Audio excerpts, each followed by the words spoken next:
সাম্প্রতিক বছরগুলোতে দেশে বেড়েছে রাসেল সোয়াইপারের উপদ্রব।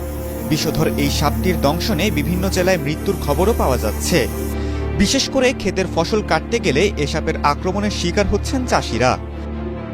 বিশেষজ্ঞরা বলছেন, দেশের অন্তত 25টি জেলায় ছড়িয়ে পড়েছে রাসেল সোয়াইপার। প্রায়শই এসব এলাকায় এ সাপের দংশনে মৃত্যুর খবর আসছে। চলতি বছর এ সাপের কামড়ে মারা গেছেন 10 জন।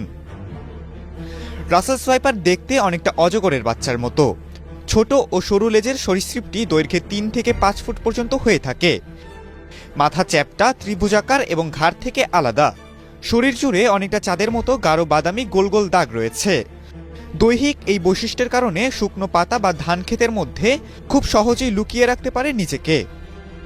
সাধারণত সব সাপেরই একটি বৈশিষ্ট্য মানুষকে এড়িয়ে চলা, কিন্তু রাসেল সোয়াইপারের ক্ষেত্রে বিষয়টা একেবারেই উল্টো। এরা মানুষ দেখলে আরও আক্রমণাত্মক হয়ে উঠতে পারে। বিষধর সাপ হিসেবে রাসেল সোয়াইপারের অবস্থান পৃথিবীতে 5ম হলেও হিংস্রতার দিক দিয়ে এদের অবস্থান সবার উপরে।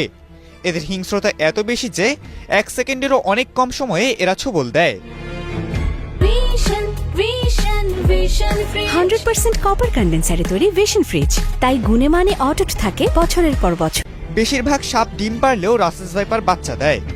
গর্ভধারণ শেষে স্ত্রী রাসেল সোয়াইপার সাধারণত 20 থেকে 40টি বাচ্চা দেয়, তবে 80টি পর্যন্ত বাচ্চা দেওয়ার রেকর্ড রয়েছে।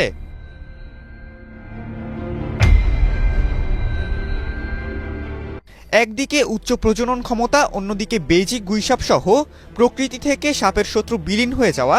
আবার ইঁদুর, ব্যাঙ রাসেল সোয়াইপারের প্রিয় খাবার, যা ফসলের খেতে থাকে। ফলে ওইসব জায়গায় সাপের পর্যাপ্ত খাবারের উপস্থিতি থাকায় বাড়ছে রাসেল সোয়াইপার। এরা সাধারণত দিনের বেলায় সক্রিয় থাকে এবং এ সময়ই বেশি মানুষকে আক্রমণ করে। এরা ঘন জঙ্গল এড়িয়ে চলে। সাধারণত ঘাসে ঢাকা খোলা মাঠ, ফসলি জমি ইত্যাদি জায়গায় এদের বিচরণ। রাসেল সোয়াইপার কামড় দিলে কামড়ের জায়গায় প্রচণ্ড ব্যথা হয় আর ফুলে যায়। কয়েক ঘন্টার মধ্যে আশেপাশের জায়গাও ফুলে যায়।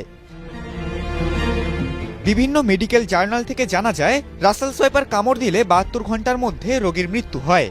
তবে বেশিরভাগ ক্ষেত্রেই যদি এই সময়সীমার মধ্যে অ্যান্টিভেনম চিকিৎসা শুরু করা যায়, তবে হয়তো রোগীর জীবন বাঁচানো সম্ভব।